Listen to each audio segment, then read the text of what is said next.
نحمده ونصلي على رسوله الكريم أما بعد فأعوذ بالله من الشيطان الرجيم بسم الله الرحمن الرحيم وذروا ظاهر الإثم وباطنه إن الذين يكسبون الإثم سيجزون بما كانوا يقترفون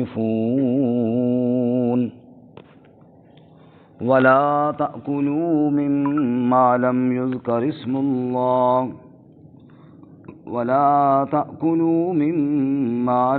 يذكر اسم الله عليه وإنه لفسق وَإِنَّ الشَّيَاطِينَ لَيُوحُونَ إِلَىٰ أَوْلِيَائِهِمْ لِيُجَادِلُوكُمْ وَإِنْ أَطَعْتُمُوهُمْ إِنَّكُمْ لَمُشْرِكُونَ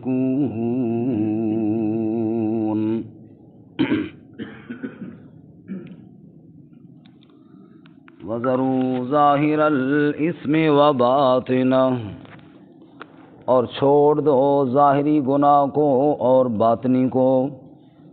ان الذین، بے شک وہ لوگ، یکسبون الاثم، جو گناہ کماتے ہیں، سیجزون بما کانوا یقترفون، ان قریب جزا دیے جائیں گے جو وہ کمائی کرتے تھے اس کی. وَلَا تَأْكُلُوا مِمَّا لَمْ يُذْكَرِ اسْمُ اللَّهِ عَلَيْهِ، اور مت کھاؤ اس میں سے کہ نہ ذکر کیا گیا ہو نام اللہ کا اس پر. وَإِنَّهُ لَفِسْقٌ، اور بے شک وہ فسق ہے. وَإِنَّ الشَّيَاطِينَ لَيُوحُونَ إِلَىٰ أَوْلِيَائِهِمْ لِيُجَادِلُوكُمْ، اور بے شک شیاطین بات پہنچاتے ہیں اپنے دوستوں کی جانب تاکہ جھگڑا کریں تم سے. وَإِنْ أَطَعْتُمُوهُمْ إِنَّكُمْ لَمُشْرِكُونَ، اور اگر تم اطاعت کرو ان کی، بے شک تم بھی شرک کرنے والے ہوں گے.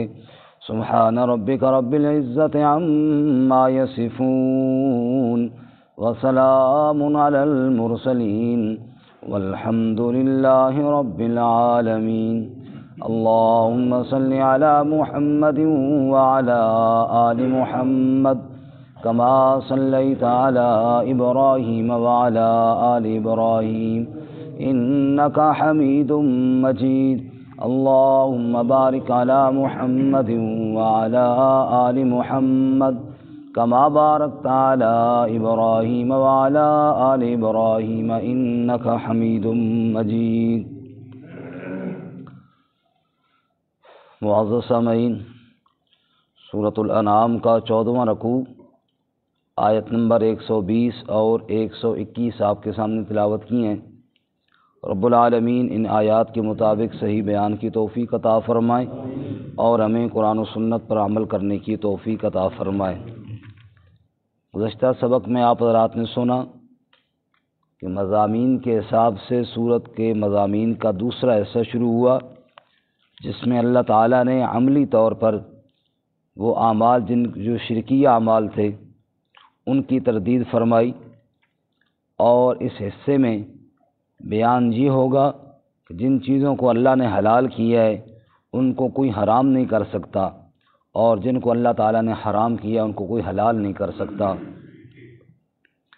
اسی طرح مالی عبادات میں نیازات اور صدقات صرف اللہ ہی کے نام پر دیے جائیں اور اللہ کے علاوہ کسی کے نام پر دینا جائز نہیں ہے. تو گزشتہ سبق میں ہم نے یہ پڑھا تھا کہ اللہ تعالیٰ نے فرمایا کہ جس پر اللہ کا نام لیا جائے، جانور بھی حلال ہو، اللہ کا نام لے کر ذبح کیا جائے وہ حلال ہے، اس کو حرام نہیں کہا جا سکتا. آج کے سبق میں دوسرا موضوع ہے کہ جس پر اللہ کا نام نہ لیا جائے وہ حرام ہے اور اس سے اجتناب کیا جائے. لیکن اس سے پہلے آیت نمبر 120 میں حکم دیا کہ ظاہری اور باطنی ہر قسم کے گناہوں کو چھوڑ دو. جیسا کہ کل بھی آپ نے سنا کہ سورت کے پہلے حصے میں عقائد پر زیادہ زور تھا اور شرک کی وہ اقسام جو انسان کے عقیدے اور نظریے میں داخل ہو جاتی ہیں ان کی تردید کی۔ اب عقیدہ ہوتا ہے دل میں، وہ چھپا ہوا ہوتا ہے، اور عمل ہوتا ہے ظاہر میں۔ سورت کے دوسرے حصے میں ظاہری شرک کی اقسام یا دیگر ظاہری گناہوں سے روکا گیا ہے۔ اب یہاں پہ اللہ نے فرمایا ایک ضابطے اور کلیے اور اصول کے تحت کہ جو گناہ باطنی ہیں یا جو گناہ ظاہری ہیں، سب سے اپنے آپ کو بچاؤ۔ یعنی دل کے اندر سوچو بھی تو وہی سوچو جس کا اللہ نے حکم دیا، عقیدہ اور نظریہ بھی وہی رکھو، اور پھر ظاہراً عمل بھی کرو تو وہی کرو جو اللہ اس کے رسول صلی اللہ علیہ وسلم کی تعلیمات کے مطابق ہو۔ ارشاد فرماتے ہیں وَذَرُوا ظاہر الاسم و باطنہ، چھوڑ دو ظاہری گناہ اور باطنی گناہ۔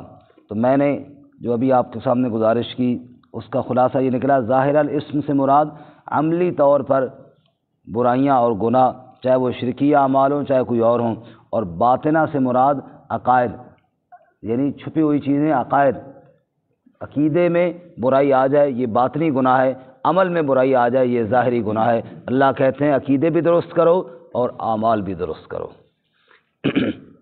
دوسرا مطلب اس آیت مبارکہ کا کہ ظاہر الاسم سے وہ گناہ مراد ہیں جو اعلانیہ لوگوں کے سامنے کیے جائیں، اور باطنہ سے وہ مراد ہے جو تنہائی میں چھپ کر کیے جائیں۔ وَذَرُوا ظاہر الاسم و باطنہ، علی الاعلان جو غلطیاں، کوتاہیاں، گناہ اور جرائم کرتے ہو ان سے بھی اپنے آپ کو بچاؤ، اور جو چھپ چھپ کر گناہ کرتے ہو ان سے بھی اپنے آپ کو بچاؤ۔ علماء نے لکھا ہے کہ جس انسان کا باطن اور تنہائی وہ پاک ہو جائے اس کے اثرات ظاہر پر ہوتے ہیں۔ بیج زمین میں ڈالا جاتا ہے نا، وہ چھپا ہوا ہوتا ہے، پھر ظاہر جو اس کا پودا نکلتا ہے وہ اس کے بیج کے اثرات لے کر آتا ہے۔ اگر ایک انسان تنہائی میں اللہ کو یاد کرتا ہے، اللہ سے معافی مانگتا ہے، توبہ استغفار کرتا ہے، تو ظاہر میں بھی انشاءاللہ وہ نیک اعمال ہی کرے گا، کسی کو دکھ نہیں پہنچائے گا، کوئی شرکیہ عمل نہیں کرے گا، کوئی کفریہ بات نہیں منہ سے نکالے گا، اور کسی پر ظلم و ستم نہیں کرے گا۔ لیکن جس انسان کا باطن تنہائی میں اللہ سے کبھی نہیں مانگا، تنہائی میں رب کے سامنے کبھی نہیں رویا، تنہائی میں اللہ کے سامنے کبھی فریاد نہیں کی، بلکہ تنہائی گناہوں میں، تنہائی غفلت میں، تنہائی اللہ کی نافرمانیوں میں بھری ہوئی ہے، پھر اس کا ظاہر بھی ایسا ہی ہوگا۔ اللہ ہمیں تنہائی بھی اپنی یاد والی نصیب فرمائے، اللہ ہمیں ظاہر بھی اپنی یاد والا نصیب فرمائے۔ تو فرمایا وَذَرُوا ظَاهِرَ الْإِثْمِ وَبَاطِنَهُ۔ اب ان دونوں گناہوں میں جو اعلانیہ گناہ ہوتا ہے وہ بہت سخت گناہ ہے۔ حدیث مبارکہ ہے جی، رسول اللہ صلی اللہ علیہ وسلم نے ارشاد فرمایا کل امتی معافن الا المجاہرین، میری ساری امت بخشی جائے گی سوائے ان لوگوں کے جو اعلانیہ گناہ کرتے ہوں۔ علی الاعلان اللہ کی نافرمانی کی جائے، کیونکہ یہ تو پھر بغاوت کے زمرے میں آتا ہے، اللہ اس سے ہماری حفاظت فرمائے۔ آمین۔ بہرکیف اللہ فرماتے ہیں چھوڑ دو ان گناہوں کو جو ظاہری ہیں اور چھوڑ دو ان کو جو باطنی ہیں۔ آگے اللہ تعالیٰ گناہ گاروں کا انجام بیان کرتے ہیں اور فرماتے ہیں ان الذین یکسبون الاثم سیجزون بما کانوا یقترفون، بے شک وہ لوگ جو گناہ کماتے ہیں، جو برائیاں کرتے ہیں، جو اللہ کو ناراض کرتے ہیں، سیجزون بما کانوا یقترفون، ان قریب ان کو جزا دی جائے گی جو کچھ وہ کرتے رہے ہیں۔ اللہ اکبر۔ اللہ فرماتے ہیں قیامت کا دن ہوگا، اعمال نامہ پکڑایا جائے گا اور کہا جائے گا اقرأ کتابک، اپنی کتاب اپنے اعمال نامے کو پڑھ۔ تو انسان جب کھول کر پڑھے گا تو قرآن کے دوسرے مقام پر ہے بندہ کہے گا محشر کے دن ما لہذا الکتاب لا یغادر صغیرۃ ولا کبیرۃ الا احصاها، یہ کیسی کتاب ہے اس نے تو کوئی صغیرہ گناہ بھی نہیں چھوڑا اور کوئی کبیرہ بھی نہیں چھوڑا۔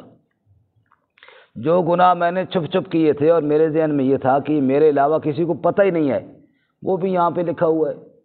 وہ گناہ جو میں یہ سمجھتا تھا پتہ ہی نہیں چلا کسی کو اور میری عزت دنیا میں برقرار رہی، وہ بھی یہاں پر درج ہے۔ وَوَجَدُوا مَا عَمِلُوا حَاضِرًا، جو عمل کریں گے وہ حاضر پائیں گے۔ قدیم مفسرین جو پہلے بزرگ گزرے ہیں وہ اس کی تفسیر میں کئی قول کرتے تھے کہ حاضر کیسے ہوگا۔ آج کل کے اس دور میں ہمیں سمجھ آ گیا، ہر انسان کی ویڈیو جب بنی ہوئی ہو وہ سامنے رکھ دی جائے تو کس طرح حاضر ہو جاتا ہے جی. تو وجدوا ما عملوا حاضرا، رب کہتا ہے جو تو نے عمل کیا وہ تیرے سامنے حاضر کیا جائے گا، پیش ہوگا. تیری ویڈیو ریکارڈ ہو رہی ہے اور دنیا میں کوئی دیکھے نہ دیکھے، وہ ریکارڈ ہوئے اور وہ ریکارڈ اللہ کے پاس موجود ہے، اور محشر والے دن جب عدالت لگے گی ثبوت پیش کر دیے جائیں گے. وجدوا ما عملوا حاضرا. تو اس لیے اللہ تعالیٰ فرماتے ہیں سیجزون بما كانوا یقترفون، ان قریب جزا دیے جائیں گے جو کچھ وہ کرتے تھے. ہر جرم سامنے آ جائے گا. شاعر نے کہا فارسی کے، زندگی از بہر طاعت و بندگی است. زندگی عبادت اور بندگی کا نام ہے. زندگی ہے ہی عبادت کے لیے، زندگی ہے ہی بندگی کے لیے. بے عبادت زندگی شرمندگی است. عبادت کے بغیر جو زندگی ہے یہ سراسر شرمندگی ہے. اس زندگی کا بھی کوئی فائدہ ہے جس میں اللہ کی یاد ہی نہ ہو؟ اس زندگی کا کیا مقصد ہے جس میں اللہ کی عبادت ہی نہ ہو؟ آدمی لحم و شحم و پوست نیست، آدمیت جز رضائے دوست نیست. آدمی گوشت اور ہڈیوں کے مجموعے کا نام نہیں، آدمیت اللہ کی رضا کا نام ہے. اللہ کو راضی کرنے کا نام آدمیت ہے. صرف ہڈی اور گوشت پوشت کا نام انسان نہیں ہے. اللہ ہمیں صحیح معنی میں انسان بننے کی توفیق عطا فرمائے. تو اب آیا جی وہ مسئلہ جو یہاں کا خاص موضوع ہے، وَلَا تَأْكُلُوا مِمَّا لَمْ يُذْكَرِ اسْمُ اللَّهِ عَلَيْهِ. کل کے سبق میں ہم نے پڑھا جس پر اللہ کا نام لیا جائے اس کو کھاؤ. اب بتایا جس پر اللہ کا نام نہ لیا جائے اس کو مت کھاؤ. اس کے دو مطلب ہیں جی. ایک تو چونکہ یہ شرک کی تردید ہو رہی تھی، ہم پہلے سے پڑھتے آ رہے ہیں، اس کا مطلب تو پھر یہ ہوا کہ وہ جانور جو اللہ کے علاوہ کسی اور کے نام پر ذبح کی جائیں ان کو مت کھاؤ. کیونکہ جانور کو پیدا کرنے والا اللہ ہے تو ذبح بھی اسی کے نام پر ہونے چاہیے. اللہ کے علاوہ کسی اور کے نام پر ذبح کیا جائے وہ درست نہیں ہے. ذبح کے وقت جو تکبیر پڑھتے ہیں، بسم اللہ اللہ اکبر پڑھتے ہیں، اگر اس کی جگہ پہ آپ درود شریف پڑھ لیں، پوچھیے علماء اور مفتیان سے، کہیں گے درست نہیں ہے، کیونکہ یہاں پہ صرف اللہ ہی کا ذکر کرنا تھا. یہاں پہ کس کا ذکر کرنا تھا؟ اللہ ہی کا ذکر کرنا تھا. تو وہ جانور جس پہ اللہ کا نام نہ لیا جائے وہ مت کرو. دوسرے وہ کہ جن پر نام ہی سرے سے نہ لیا جائے. اللہ تعالیٰ فرماتے ہیں یہ جو جانور ہیں جن کا گوشت کھانا تمہارے لیے حلال کیا ہے، یہ کوئی معمولی بات ہے کہ ایک جاندار کو تم ذبح کر کے اپنی غذا بنا لیتے ہو؟ اب یہ اجازت تمہیں اللہ تعالیٰ نے عطا فرمائی ہے اور ذبح کے وقت اللہ کا نام نہ لو تو پھر بھی تمہارے لیے حلال ہو. یہ کوئی کھیل تماشا تو ہے نہیں نا کہ جناب جس کو چاہو کھا لو. فرمایا اس کو مت کھاؤ جس پر اللہ تعالیٰ کا نام نہیں لیا گیا، جس پر تکبیر نہیں پڑھی گئی. جو راستے میں گاڑی میں لاتے ہوئے مرغے مر گئے ان کو مت کھاؤ، وہ تمہارے لیے جائز نہیں ہے. جو تکبیر کے بغیر وہ مردار ہے اور مردار کھانا یہ تمہارے لیے حلال نہیں ہے. اور جس انسان کے پیٹ کے اندر جیسی غذا جائے گی نا ویسے اثرات ضرور ہوں گے. آپ 18ویں پارے میں دیکھیے نا، اللہ تعالیٰ وہاں فرماتے ہیں یا ایھا الرسل کلوا من الطیبات واعملوا صالحا. وہاں خطاب اللہ نے رسولوں کو کیا، یا ایھا الرسل، اے میرے رسولو، کلوا من الطیبات، پاکیزہ چیزیں کھاؤ، واعملوا صالحا، اور نیک عمل کرو. اب یہ صاحب ذرا غور کرنا ان الفاظ پہ. ایک تو رسولوں کو خطاب کیا، مجھے سمجھایا کہ یہ حلال خوری کا حکم اتنا شدید ہے کہ میں نے رسولوں کو بھی دو ٹوک بات کہہ دی ہے. اور کون ہے جناب جو کہے جو مرضی جناب جو مرضی کھاتے پیتے رہو؟ نہ، اس میں واضح حکم ہے کھانا ہے تو حلال پاکیزہ کھانا ہے، حرام لقمہ کھانے کی اجازت نہیں ہے. دوسری بات، جہاں حلال کھانے کا ذکر ہے نا وہاں ہی ساتھ وَاعْمَلُوا صَالِحًا بھی ہے، نیک اعمال. معلوم ہوا نیک اعمال حلال کھانے سے ان کی توفیق ہوتی ہے. جب لقمہ حرام ہو تو پھر نیک اعمال کی توفیق ہی نہیں ہوتی. بڑا مشہور واقعہ ہے، ایک آدمی جا رہا تھا ٹیکسی پہ، تو ٹیکسی ڈرائیور نے اس سواری سے کہا کہ سر اگر سفر تو ہمارا دور ہے تو نماز کا وقت ہے تو آپ نے بھی ظاہر پڑھنی ہوگی، تو 2 منٹ گاڑی روک لیں، مسجد ساتھ ہے، نماز پڑھ لیں. تو جیسے ہمارے ہاں رواج ہے چھوڑ یار بعد میں پڑھ لینا، مجھے پہلے پہنچا کے آ. اس نے پھر پوچھا سر جی ٹھیک ہے میں آپ کو پہلے پہنچا آتا ہوں، ناراض نہ ہو تو ایک بات پوچھوں؟ اس نے کہا ہاں پوچھ. کیا بات ہے؟ کہا آپ کی کمائی جو ہے وہ کون سی ہے، کیا کماتے ہیں؟ انہوں نے کہا تجھے کیا لگے اس سے؟ کہا نہیں صحیح بتائیں۔ کہا نہیں پہلے تو بتا وجہ کیا ہے۔ انہوں نے کہا وجہ مجھے یہ لگی ہے کہ آپ مسجد کے پاس سے گزر رہے ہیں، نماز کا بھی وقت ہے اور گاڑی میری ہے اور میں خود تیار ہوں کہ آپ 2 منٹ کے لیے رک جائیں اور نماز پڑھنے میں 5 منٹ لگیں گے، لیکن اس کے باوجود اللہ آپ کو اپنے در پہ آنے کی توفیق نہیں دے رہا، کہیں آپ کے پیٹ میں وہ غذا جو دوسروں کا حق ہے وہ تو نہیں جا رہی؟ کیونکہ بندے کے پیٹ میں غذا صحیح جائے تو وَعْمَلُوا صالحا، نیک اعمال اسی غذا کی وجہ سے توفیق ملتی ہے۔ آپ مسجد کے پاس سے جا رہے ہیں، نماز کا وقت ہو گیا ہے اور آپ کو اللہ اپنے در پہ آنے کی توفیق نہیں دے رہا، تو اس لیے مجھے سوچ میں پڑ گیا کہ آپ کی غذا کون سی ہے۔ اس لیے اللہ تعالیٰ فرماتے ہیں نیک اعمال چاہتے ہو تو فرمایا غذا اپنی پاک کرو، غذا اپنی حلال کرو اور دوسروں کا حق کبھی لقمہ پیٹ کے اندر نہ لے کے جاؤ۔ رسول اللہ صلی اللہ علیہ وسلم نے ارشاد فرمایا وہ بدن جنت میں نہیں جائے گا جس کی غذا حرام ہو اور حرام کے ساتھ پلنے والا بدن ہو۔ اللہ اس سے ہماری حفاظت فرمائے۔ وَلَا تَأْكُلُوا مِمَّا لَمْ يُذْكَرِ اسْمُ اللَّهِ عَلَيْهِ وَإِنَّهُ لَفِسْقٌ۔ اب وہ آیت جو ابھی میں نے آپ کو سنائی سورۃ المؤمنون کی، حلال کھانے کے ساتھ نیک اعمال کا ذکر ہے اور یہاں پہ حرام کے ساتھ وَإِنَّهُ لَفِسْقٌ، فسق کا ذکر ہے۔ اگر حرام کھاؤ گے تو فاسق بن جاؤ گے، حرام کھاؤ گے تو گناہ گار بن جاؤ گے۔ اور بعض علماء نے لکھا ہے کیونکہ یہاں پہ شرک کا بیان چل رہا تھا تو فسق سے مراد فسق کا اعلیٰ درجہ وہ کفر اور شرک ہے، فرمایا اگر شرکیہ چیزیں کھاؤ گے تو مشرک بن جاؤ گے، اس لیے حلال کھانا شروع کرو اور لقمہ حرام سے اپنے آپ کو بچاؤ۔ اللہ ہمیں بچنے کی توفیق عطا فرمائے۔ وَإِنَّ الشَّيَاطِينَ لَيُوحُونَ إِلَىٰ أَوْلِيَائِهِمْ لِيُجَادِلُوكُمْ، اور شیاطین بات پہنچاتے اپنے دوستوں کی جانب تاکہ تم سے جھگڑا کریں۔ کیا مطلب؟ اگر آپ کسی جگہ پہ یہ مسئلہ بیان کر دیتے ہیں یار یہ والا گوشت کھانا ٹھیک نہیں، یہ غیر اللہ کے نام پہ ذبح کرتا ہے، یا یہ والا آپ تکبیر نہیں پڑھتا، یا یہ جو مرغے پڑے ہیں نا یہ حلال نہیں ہے یار، ذبح ہی نہیں کی ہوئی ہے تو ہم کیسے کھائیں؟ اگر کوئی ایسی بات کرتے ہیں تو بیچ میں ایک اور بندہ بول پڑے گا وہ چھوڑ یارا مولوی، دنیا کتنے پہنچ گئی، تیرے یہ روٹی نہیں ٹھیک ہوئی۔ آگے یعنی اس کی تردید میں باتیں گھونے شروع ہو جاتے، وہ چھوڑ یار سارا جہان کھا رہا ہے تو ایویں خواہ مخواہ آپ ٹینشن میں پڑ گئے ہیں۔ اللہ فرماتے ہیں یہ بات اللہ کی حرام کردہ چیز کے مقابلے میں جو کہے گا یہ بات اس کو گویا کہ شیطان نے سکھائی ہے۔ یہ بات اس کو کس نے سکھائی ہے؟ بھئی ایک چیز کو اللہ کہہ رہا ہے یہ حرام ہے، جس پہ تکبیر نہ پڑی جائے، جس پہ ذبح نہ کیا جائے وہ کیا ہے؟ حرام ہے۔ یہ کون کہہ رہا ہے؟ اور اس کے مقابلے میں کوئی بندہ کہتا ہے وہ خیر ہے جی کوئی مسئلہ نہیں، اللہ فرماتے ہیں یہ جو میرے مقابلے میں کہہ رہا ہے نا اس کو یہ پٹی شیطان نے پڑھائی ہے۔ اس کو یہ پٹی کس نے پڑھائی ہے؟